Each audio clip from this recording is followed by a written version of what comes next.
Imagine un postier qui devient médecin sans jamais avoir effectué une seule année d'études. C'est le cas réel de Gert Postel, un homme qui a réussi à se faire passer pour un psychiatre en Allemagne jusqu'à ce qu'un simple oubli le trahisse. En 1982, il utilise donc le pseudonyme de Dr Clemens Bartholdy.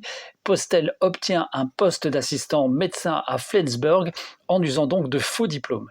Il reste en poste plus de 6 mois avant d'être démasqué à cause de la perte de sa carte d'identité dans les couloirs à son vrai nom, et celle-ci est retrouvée par un collègue qui le connaissait comme Bartholdi. Résultat, il doit quitter ses fonctions immédiatement.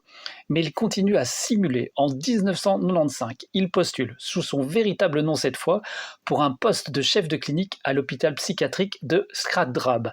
Malgré 40 candidats diplômés, il est choisi grâce à une présentation brillante. Et pendant 18 mois, il occupe ses fonctions, rédige des avis médicaux, participe à des conférences, tout en utilisant un jargon pseudo-scientifique, dépression bipolaire de troisième degré ou distorsion cognitive dans la formation du jugement.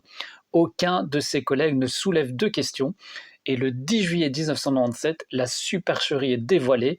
Un collègue le reconnaît. Il se souvient en effet de l'avoir vu à Flensburg, où il avait été une première fois démasqué.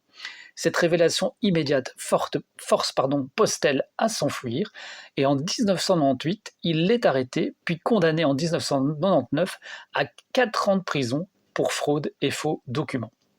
Libéré en 2001, il a publié Dr Spiel, un livre qui critique la psychiatrie et le système médical.